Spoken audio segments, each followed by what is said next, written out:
আপোনালোক সকলোকে আমাৰ নিউ লাৰ্ণিং ইউটিউব চেনেলটোৰ আন এটা নতুন ভিডিঅ'লৈ স্বাগতম জনাইছোঁ। এই ভিডিঅ'তে আমি আলোচনা কৰিম যে শিশুকেন্দ্ৰিক শিক্ষণৰ ধাৰণা অৰ্থাৎ concept of child centred teaching. তাৰ একদম সৰুকৈ একদম শ্বৰ্টকৈ আলোচনা কৰিম আৰু লগতে কিছুমান প্ৰশ্নৰ বিষয়ে আলোচনা কৰিম। ঠিক আছে, শিক্ষকৰ কিবোৰ গুণ থাকিব লাগে, কেনেকুৱা গুণৰ অধিকাৰী হ'ব লাগে শিক্ষকসকল, সেই বিষয়ে ইয়াত আলোচনা কৰিম। ঠিক আছে, তো আহক ভিডিঅ'টো আৰম্ভ কৰোঁ। চাওক, প্ৰথমে আছে যে বৰ্তমান শিক্ষা ব্যৱস্থা শিশুকেন্দ্ৰিক। এইটো প্ৰশ্ন আহে যে বৰ্তমান শিক্ষা ব্যৱস্থা কি কেন্দ্ৰিক হয়, সেইটো হ'ব শিশুকেন্দ্ৰিক ফাৰ্ষ্ট। ঠিক আছে, তো চাওক, সেয়েহে বৰ্তমান শিক্ষা ব্যৱস্থা শিশুৰ প্ৰয়োজন, পাৰদৰ্শিকতা, ইচ্ছা আৰু আকাংক্ষাৰ ওপৰত ভিত্তি কৰি শিক্ষা প্ৰদান কৰা উচিত।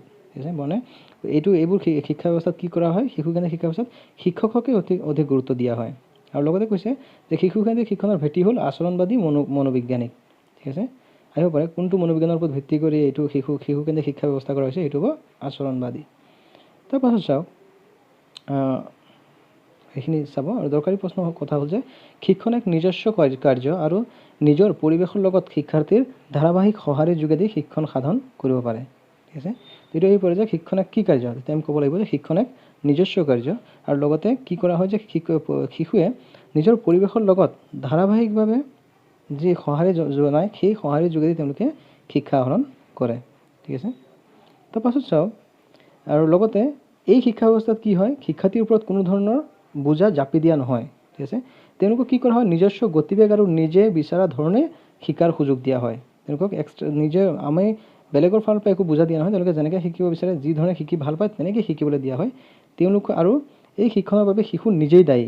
ঠিক আছে, শিশুকেন্দ্ৰিক শিক্ষাত কোন দায়ী হয়, শিশুসকল নিজেই দায়ী। ঠিক আছে, তাৰ লগতে চাওক, আমি যেনেকৈ কৰিছোঁ যে শিক্ষণ এক নিজস্ব কাৰ্য আৰু আত্ম অনুদেশৰ দ্বাৰাহে মানৱীয় গুণসমূহ বিকশিত কৰিব পাৰি। ঠিক আছে, যে শিক্ষা ব্যৱস্থা কেনেকুৱা, যিহেতু নিজস্ব কাৰ্য, গতিকে নিজে আত্ম উপলব্ধি কৰিব লাগিব, নিজে জানিব লাগিব কি শিকিম, কেনেকৈ শিকিম, তাৰ পাছতে তেওঁ কি কৰিব, শিক্ষা ব্যৱস্থাত আগবাঢ়ি যাব পাৰিব।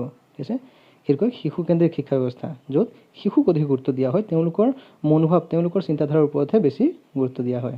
ঠিক আছে, এতিয়া আহিব যে 2 নম্বৰ চাওক, ইয়াত আছে যে দক্ষতাভিত্তিক শিক্ষণ, কম্পিটেন্সি বেছড টিচিং। দক্ষতাভিত্তিক শিক্ষণ কি?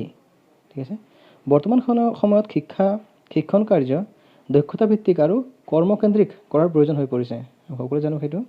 শিক্ষণ দক্ষতাই শিক্ষকৰ কেৱল বিষয়বস্তুৰ ওপৰত জ্ঞান থকাকে নুবুজায়। এই শিক্ষকৰ বিষয়বস্তুৰ ওপৰত থকা জ্ঞানৰ উপৰিও কি লাগিব, শিক্ষণ পদ্ধতি আৰু প্ৰয়োগ কৌশলৰ ব্যৱহাৰ, সেইবোৰ কেনেকৈ ব্যৱহাৰ কৰিব, প্ৰশ্ন সোধাৰ যিটো কলা, সেইটো জানিব লাগিব। আৰু লগতে শিক্ষণৰ সঁজুলিবোৰৰ সৎ ব্যৱহাৰ কেনেকৈ ব্যৱহাৰ কৰিব, সেইটো জানিব লাগিব।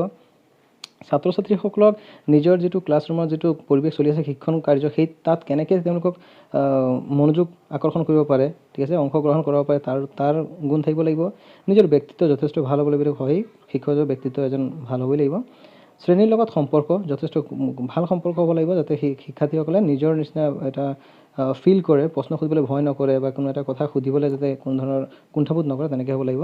লগতে উদ্দেশ্য সম্পৰ্কে স্পষ্ট সামগ্ৰিক মূল্যায়নক সূচায়। ঠিক আছে, স্পষ্টতাও লাগিব তেওঁৰ, গোটেইখিনি যাতে ভালকৈ বুজাব পাৰে, ক'ব পাৰে, দাঙি ধৰিব পাৰে, তেনেকৈ গুণ লাগিব। ইয়াত চিধাকৈ চাম আমি, আহক যে সফল শিক্ষণ দক্ষতাক প্ৰধানকৈ 2টা ভাগত ভাগ কৰিব পাৰি। ঠিক আছে, সেইকেইটা হৈছে শিক্ষায়তনিক দক্ষতা আৰু ব্যক্তিগত দক্ষতা। প্ৰথমটো হ'ল শিক্ষাদান কৰিব পৰা দক্ষতা আৰু ছেকেণ্ডটো ব্যক্তিগত দক্ষতা। তো শিক্ষায়তনিক দক্ষতাৰ ভিতৰত কিছুমান গুণ থাকিব লাগে, সেইখিনি হৈছে যথোপযুক্ত সাধাৰণ জ্ঞান থাকিব লাগে, জ্ঞান পিপাসা, মানে নতুন কথা জানিবলৈ পিয়াহ থাকিব লাগে, মানে আগ্ৰহ থাকিব লাগে জানিবলৈ, শিকিবলৈ। তেনেকৈ প্ৰকাশ সাৱলীলতা, মানে নিজৰ ভাষা, নিজৰ ভাৱক ধুনীয়াকৈ প্ৰকাশ কৰিব পৰা হ'ব লাগে, যাতে শিশুসকলে সহজে বুজি পায়। শিক্ষণ অভিজ্ঞতা থাকিলে নিশ্চয় তেওঁৰ সকলোতে নিপুণ হ'ব, ভাল হ'ব, অভিজ্ঞতা থাকিব লাগে। লগতে বৃত্তিটোৰ প্ৰতি ভাল পোৱা, তেওঁ যিটো কাম কৰিছে সেইটো ভাল পালেহে তেওঁ সেই কামত মনোযোগ দিব পাৰিব, গতিকে ভাল পাব লাগিব। আৰু প্ৰগতিশীল দৃষ্টিভংগী, তেওঁৰ দৃষ্টিভংগী কেনেকুৱা হ'ব লাগিব, প্ৰগতিশীল। এইবোৰ হ'ল শিক্ষায়তনিক দক্ষতা। এতিয়া আমি আহিম যে আনহাতে ব্যক্তিগত দক্ষতাৰ ভিতৰত থাকিবলগীয়া গুণসমূহ। ব্যক্তিগতভাৱে কি গুণ থাকিব লাগে? প্ৰথম, শাৰীৰিক সুস্থতা, তেওঁ শাৰীৰিকভাৱে সুস্থ হ'ব লাগিব।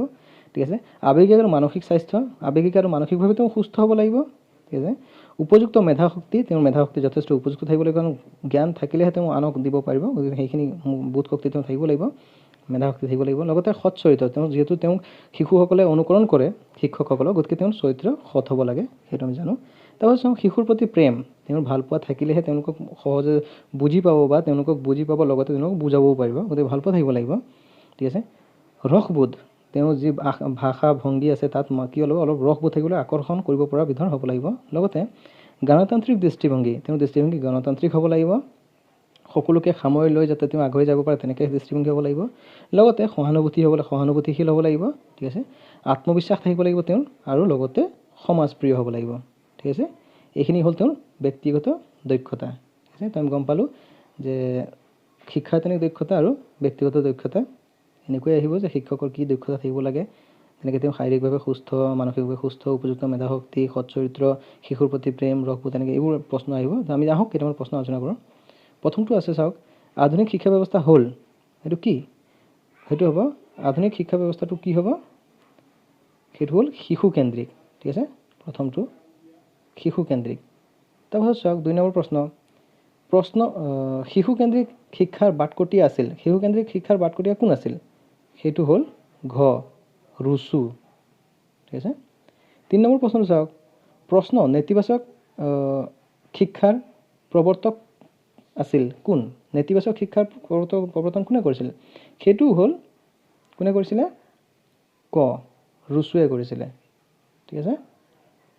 4 নম্বৰ প্ৰশ্ন চাওক যে ইংৰাজী স্কুল শব্দটো গ্ৰীক কোনটো শব্দৰ পৰা আহিছে? সেইটো হ'ব ক স্কল শব্দৰ পৰা, স্কলে শব্দৰ পৰা আহিছে। ঠিক আছে। 5 নম্বৰটো চাওক যে শিক্ষানুষ্ঠান এখনৰ সংগঠনৰ প্ৰধান উপাদান কি কি? বৈষয়িক সম্পদ, মানৱ সম্পদ, পাঠ্যক্ৰম আৰু সহপাঠ্য কাৰ্যাৱলী, এইবোৰ হ'ব ঘ আটাইকেইটা শুদ্ধ, গোটেইখিনি লাগিব। 6 নম্বৰটো চাওক বিদ্যালয় এখনৰ মানৱ সম্পদ হ'ল, বিদ্যালয় এখন মানৱ সম্পদ কি কি? মানৱ সম্পদ সেইটো শিক্ষক, শিক্ষাৰ্থী, বিদ্যালয় কৰ্মচাৰী, আটাইকেইটা, এইটো কি হ'ব? ঘ আটাইকেইটা। ঠিক আছে। তো আশা কৰিছোঁ ভিডিঅ'টো চাই আপোনালোকে ভাল পাইছে, আৰু যদি ভাল পাইছে চেনেলটো ছাবস্ক্ৰাইব কৰিব, লগতে বেল আইকনটো প্ৰেছ কৰি থ'ব যাতে গোটেই যিবোৰ আমি ভিডিঅ' আপলোড কৰোঁ আপোনালোকে সোনকালে পায়। আৰু আমি এনেকৈ এক্সাম অহালৈকে যথেষ্ট আৰু টপিকবোৰত তেনেকৈ ভিডিঅ' বনাই থাকিম, আপলোড কৰি থাকিম, আপোনালোকে চাব। আজিলৈ ধন্যবাদ।